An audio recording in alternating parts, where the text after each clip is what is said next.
Hey guys, Jason here from Metal Arcade, bringing you a review of Diamond Select Toys Comics Gallery Batman. Thanks to Diamond Select Toys for making this review possible and sending a sample my way. So let's get a look at this thing outside the box. I really like the colors that they decided to go with this statue.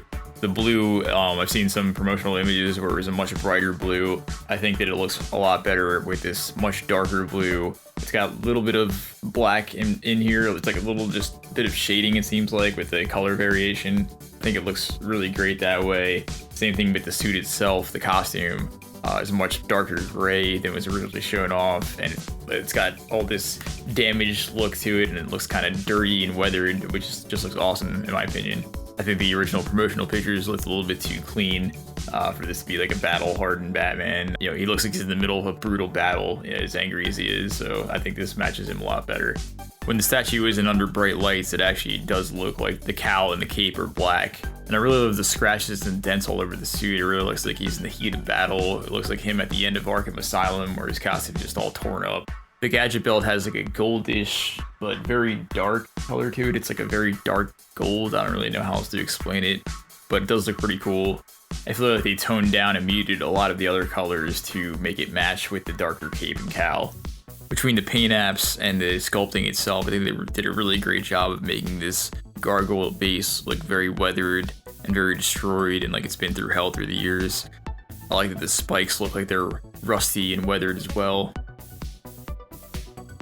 If you look really up close to the suit, it's got this like scaly pattern on it. It just gives it a nice detail. And if you look at the bat symbol here, I really like that it's got all these kind of like knife marks or sword marks. Maybe he had a fight with Deathstroke going on.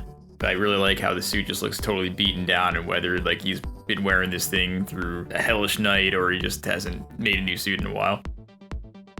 I really love the pose on him as well. He looks like he just jumped off the comic book page. Overall, for the price of like $50, I really think that this is a fantastic statue. There's a little bit of problems with the paint apps here and there, mostly just in the head sculpt. Maybe they could have included like an alternate head that had the mouth closed or something. Maybe that would appease a lot of people more. But I really don't think it's bad at all. I really think that when you're looking at it from a distance, he looks totally badass.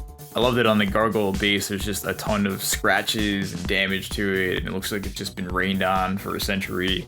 I love all the little dings and nicks in it. I also love the rust on the spikes and how they look all dinged up and damaged too. They really did a great job between the paint apps and the sculpt itself of making this look very weathered.